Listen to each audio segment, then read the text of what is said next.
Stabbings on the UT campus.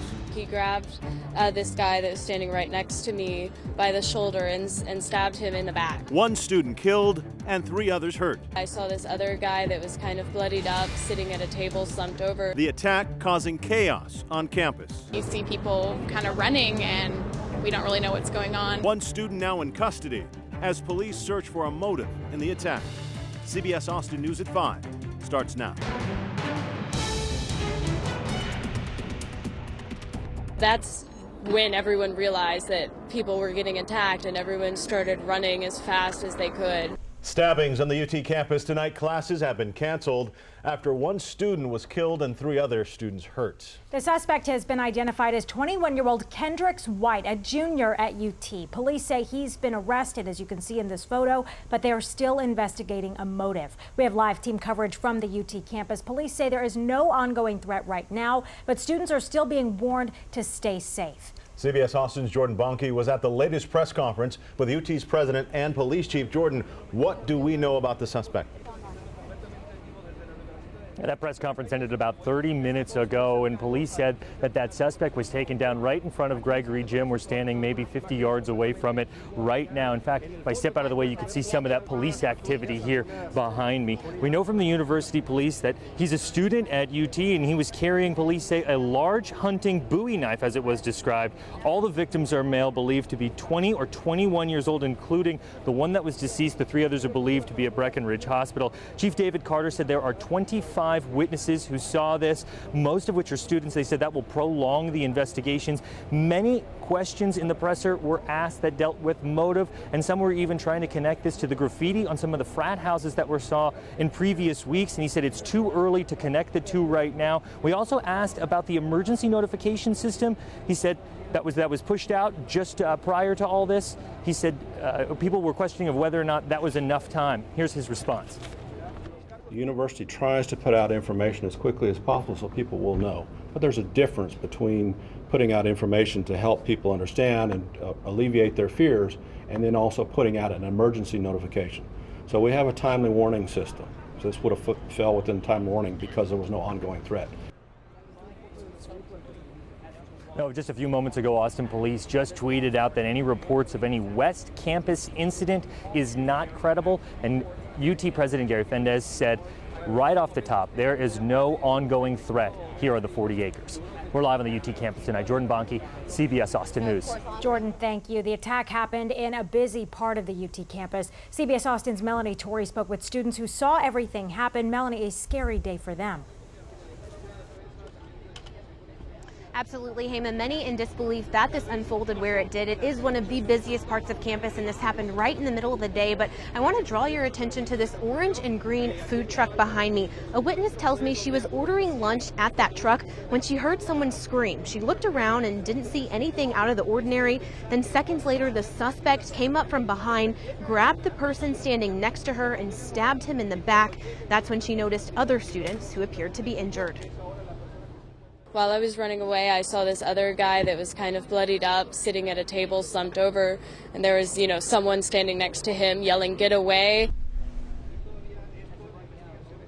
Now, this area will remain under investigation for several more hours. Students and staff who have left their personal belongings within the crime scene area have tried to come retrieve them. They cannot get in there right now, and we also know classes are canceled for the rest of the day. Reporting live at the UT campus, Melanie Torrey, CBS Austin News. Thanks, Melanie. Safety has been a top concern on the UT campus since the death of freshman Haruka Weiser last year. Her death prompted a campus-wide safety review from DPS. The department recommended lighting upgrades, nighttime transportation, increased police presence, and more police cooperation. They also wanted to lower the homeless population near campus. UT has been slow to implement some of those changes. Last month, we looked at just how many improvements had been made so far, and UT told us they were mostly still in the planning phase. Campus officials have completed a lighting survey and installed several fixtures.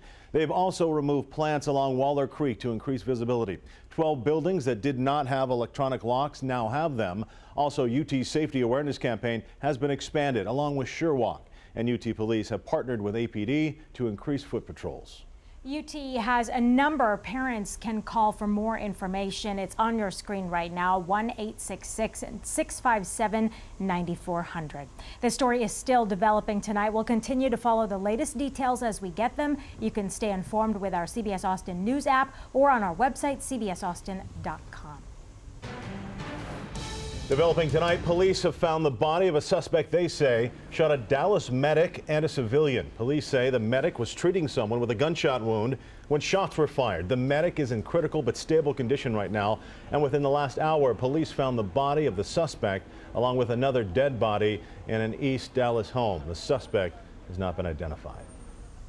4 people are killed after tornadoes rip through North Texas. 4 tornadoes have been confirmed, and tonight 2 victims are identified as 39-year-old James Clayton and 49-year-old Lakeisha Sykes. Some of the worst damage is in the town of Canton. Homes and businesses there were torn apart, some completely leveled. The governor has declared a state of emergency for 3 counties.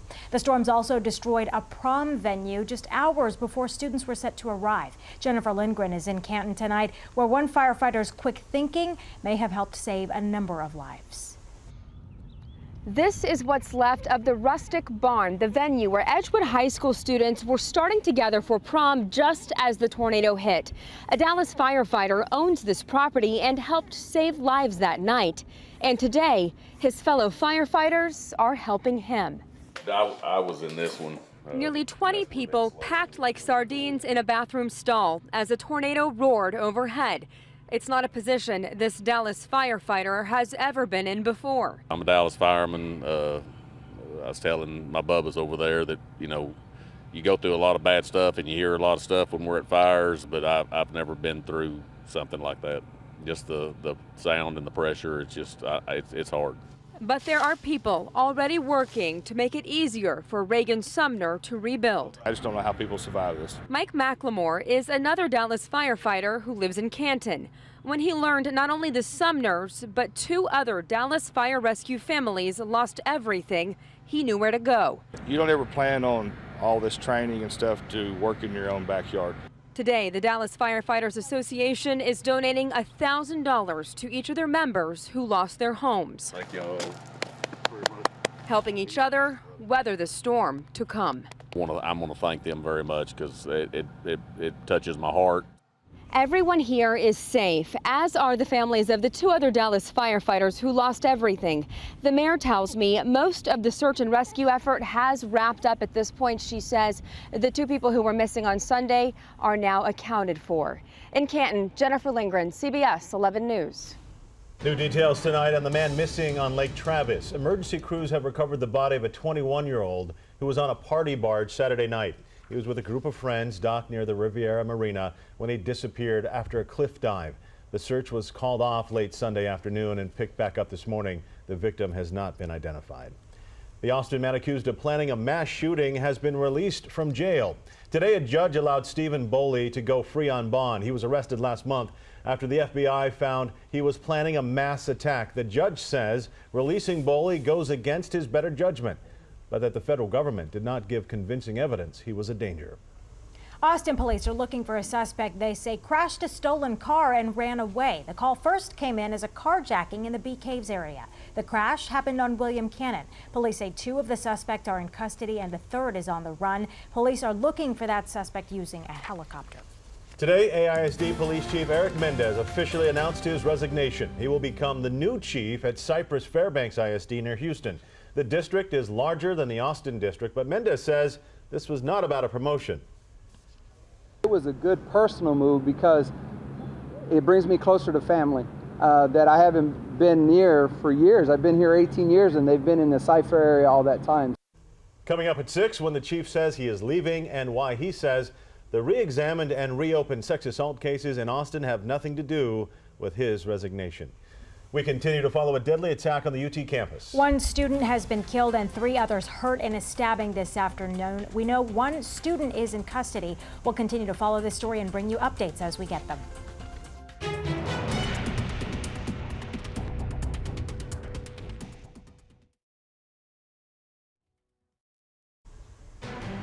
2 people are dead after a head-on crash involving a pickup truck and a charter bus. The bus was carrying 34 coaches and athletes from 7 El Paso high schools. They were returning home from a regional track meet in Lubbock and crashed about 90 miles east of El Paso. One of the victims has been identified as a coach from a local high school there. Troopers say the other person killed was the driver of the pickup. 17 others are hospitalized.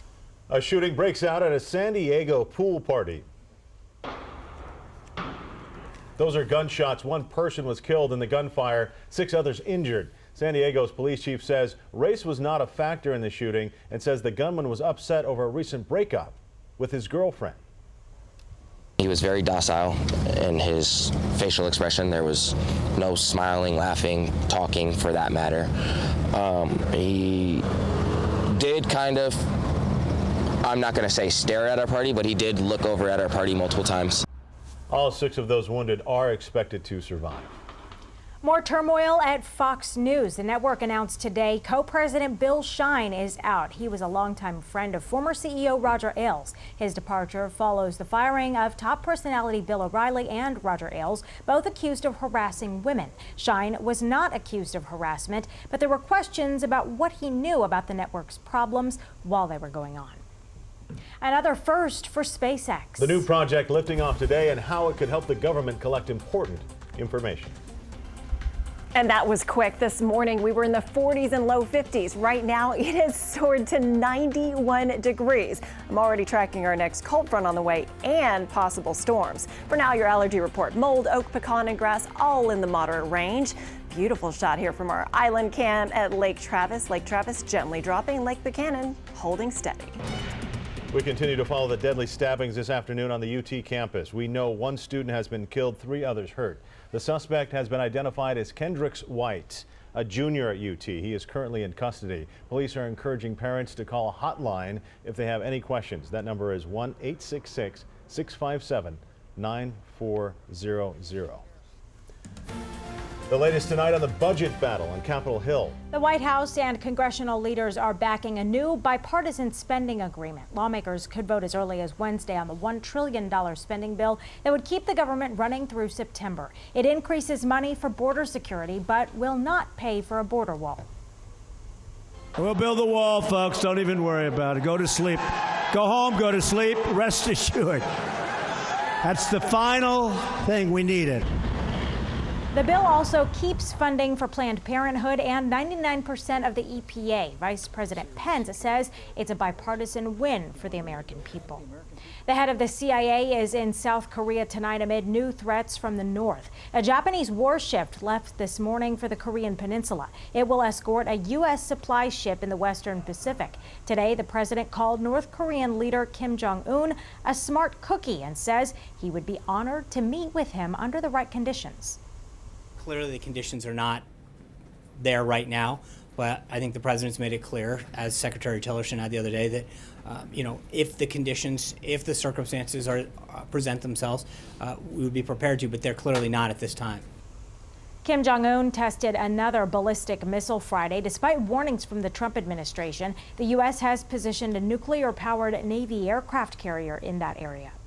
SpaceX launched a top-secret spy satellite for the U.S. government. The unmanned Falcon 9 rocket lifted off this morning from the Kennedy Space Center in Florida. It hoisted a classified satellite for the National Reconnaissance Office. The booster later made a touchdown back on Earth as part of the company's effort to reuse its rockets. The trade fight between the U.S. and Canada is heating up over milk. Canada imposed new dairy pricing policies, forcing some American dairy farms out of business. National correspondent Michelle Macaluso examines the showdown between one of America's closest trading partners. We milk 180 cows here. David Patrick started milking cows nearly 80 years ago on his family's dairy farm. Canada cannot have it both ways. He is closely following the milk trade dispute between America and its northern neighbor after Canada implemented controversial dairy pricing policies. They had depended on the U.S. milk for years. American dairies have been providing a cheese-making product called ultra-filtered milk to Canada for years. But the Canadian government recently reclassified the product, giving Canadian milk producers the advantage and making it harder for U.S. dairies to sell milk across the border. Canada, what they've done to our dairy farm workers is a disgrace. U.S. dairies in Wisconsin and New York are already feeling the economic impacts. The immediate impact for my constituents in my district, $30 million right away. American dairies exported nearly $5 billion of milk production in 2016. And without the Canadian marketplace, that could mean hundreds of millions of dollars in losses for the U.S. dairy industry, according to the National Milk Producers Federation. The Canadians are going to dump powder into the world market. It's going to depress prices, and it's going to affect not just the producers in Wisconsin and New York, it's going to affect producers throughout the U.S. The milk issue is receiving bipartisan support from lawmakers. President Trump has repeatedly vowed to modernize the North American Free Trade Agreement, or NAFTA. Following Canada's decision, President Trump announced the U.S. is imposing a 20% tariff on softwood lumber imports from Canada. I'm very proud of the president for standing up for our farmers. David Patrick says despite all the uncertainty in trade and dairy pricing, his family has no plans to leave the business. I think being raised on a farm is the healthiest way to come up. In Howard County, Maryland, I'm Michelle Macaluso. Now, your Storm Tracker weather with Chief Storm Tracker meteorologist Chicago Windler. Kind of a tale of two seasons today. This morning, we were in the 40s and low 50s. Right now, we have soared under sunshine and southwest winds all the way up to 91 degrees. No record, though. The record of 98 will stand.